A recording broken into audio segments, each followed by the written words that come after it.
स्वागत है आपका अपने चैनल धार्मिक धात्री में। तो आज मैं आपको बताऊंगी कि एकादशी व्रत का उत्पन्न कैसे हुआ। एकादशी व्रत की कथा, उत्पन्न एकादशी व्रत। तो आपने यदि मेरे चैनल को सब्सक्राइब नहीं किया है तो मेरे चैनल को सब्सक्राइब कीजिएगा और वीडियो को ज़्यादा से ज़्यादा शेयर कीजिएगा। तो युधिष्ठिर ने पूछा, भगवान, पुण्यमयी एकादशी तिथि कैसे उत्पन्न हुई, इस संसार में क्यों पवित्र मानी गई तथा देवताओं को कैसे प्रिय हुई। तब श्री भगवान बोले, कुंती नंदन, प्राचीन समय की बात है। सत्ययुग में मुर नामक दानव रहता था। वह बड़ा ही अद्भुत, अत्यंत रौद्र तथा संपूर्ण देवताओं के लिए भयंकर था। उस काल रूपधारी दुरात्मा महासुर ने इंद्र को भी जीत लिया था। संपूर्ण देवता उससे परास्त होकर स्वर्ग से निकाल ले जा चुके थे और शंकित तथा भयभीत होकर पृथ्वी पर विचरा करते थे। एक दिन शव देवता महादेव जी के पास गए। वहां इंद्र ने भगवान शिव के आगे सारा हाल कह सुनाया। इंद्र बोले, महेश्वर, ये देवता स्वर्ग लोक से भ्रष्ट होकर पृथ्वी पर विचर रहे हैं। मनुष्यों में रहकर इनकी शोभा नहीं होती। देव, कोई उपाय बताइए।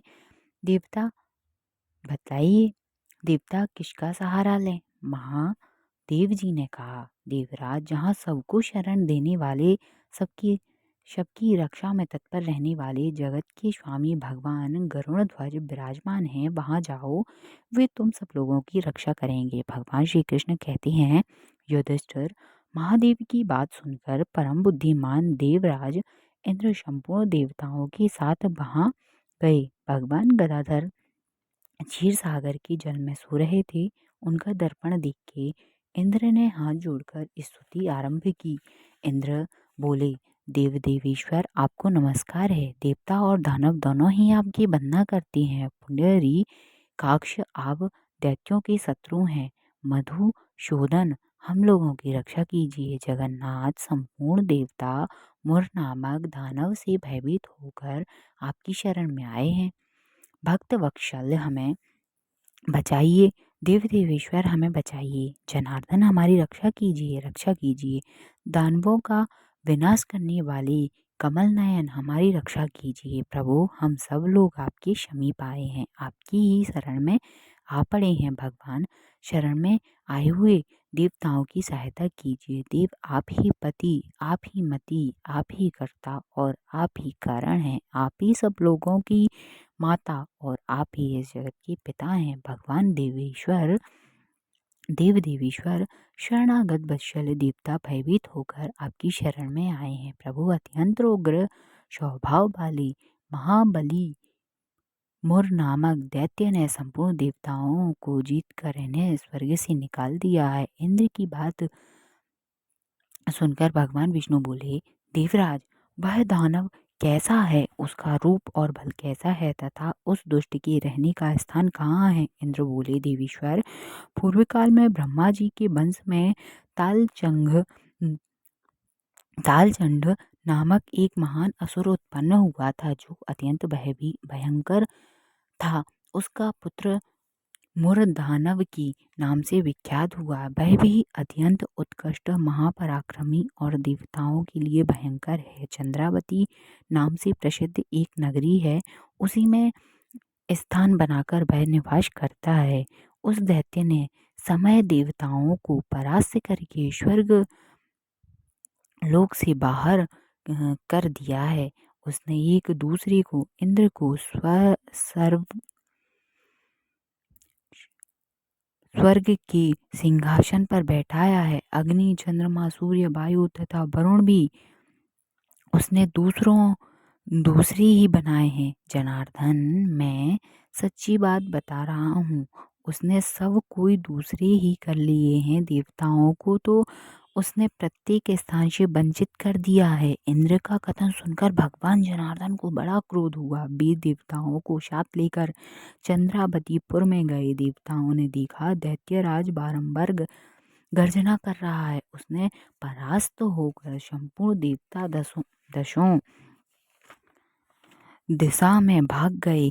अब वह दानव भगवान विष्णु को देखकर बोला, खड़ा रह। उसकी ललकार सुनकर भगवान के नेत्र क्रोध से लाल हो गए। वे बोले, अरे दुराचारी दानव, मेरी इन भुजाओं को देख। यह कहकर श्री विष्णु ने अपने दिव्य बाणों से सामने आए हुए दुष्ट दानव को मारना आरंभ किया। दानव भय से बेहाल हो उठे। पांडुनंदन तत्पश्चात श्री विष्णु ने दैत्य सेना पर चक्र का प्रहार किया।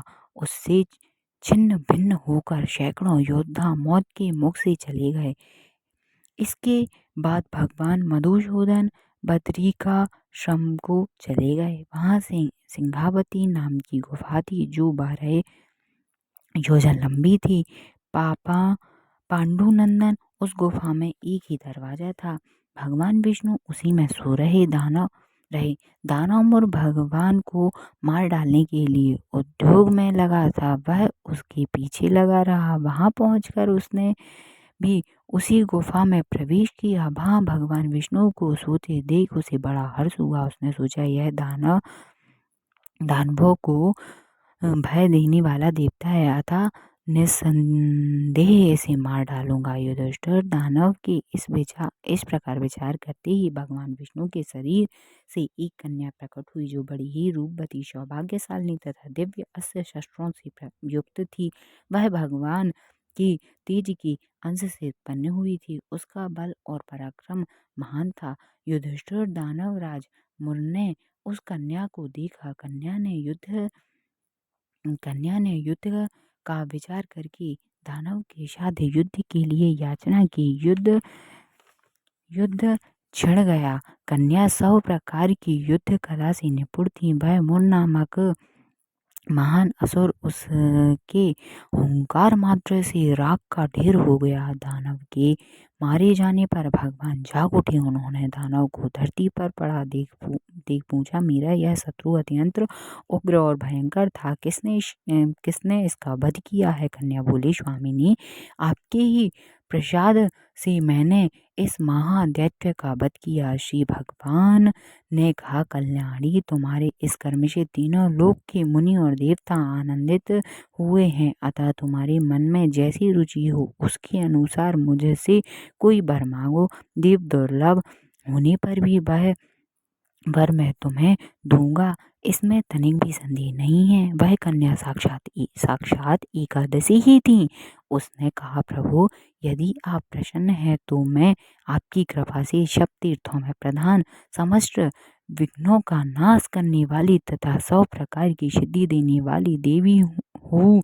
जनार्दन, जो लोग आपसे भक्ति रखते हुए मेरे दिन को उपवास करेंगे उन्हें 100 प्रकार की सिद्धि प्राप्त हो। माधव, जो लोग उपवास, नक्त अथवा एक भुक्त करके मेरे व्रत का पालन करें उन्हें आप धन, धर्म और मोक्ष प्रदान कीजिए। श्री विष्णु बोले, कल्याणी, तुम जो कुछ कहती हो वह सब पूर्ण होगा। भगवान श्री कृष्ण कहते हैं, युधिष्ठिर, ऐसा वर पाकर महाव्रता एकादशी बहुत प्रसन्न हुई। दोनों पक्षों की एकादशी समान रूप से कल्याण करने वाली हैं। इसमें शुक्ल और कृष्ण पक्ष भेद नहीं करना चाहिए।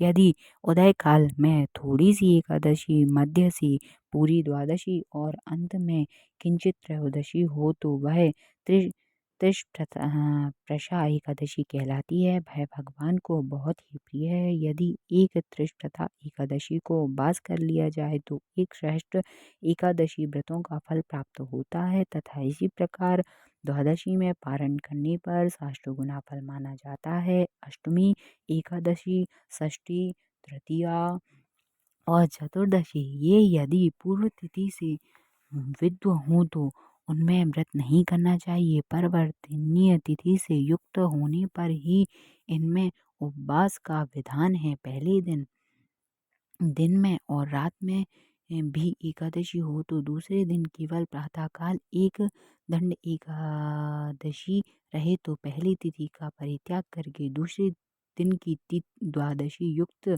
एकादशी को ही उपवास करना चाहिए। यह विधि मैंने दोनों पक्षों की एकादशी के लिए बताई है। जो मनुष्य एकादशी को उपवास करता है वह बैकुंठ धाम में जहाँ साक्षात भगवान गरुड़ ध्वज विराजमान है जाता है। जो मानव हर समय एकादशी के महत्व का पाठ करता है उसे सहस्त्र गोदानों की पुण्य का फल प्राप्त होता है। जो दिन या रात में भक्ति पूर्वक इस महात्म्य का श्रवण करते हैं वे निसंदेह ब्रह्म हत्या आदि पापों से मुक्त हो जाते हैं। एकादशी के समान पाप नाशक व्रत दूसरा कोई व्रत नहीं है। बोलो विष्णु भगवान की जय, एकादशी महारानी की जय। तो उत्पन्ना एकादशी को ही एकादशी उत्पन्न हुई थी तथा इस व्रत का बहुत ही बड़ा महत्व होता है।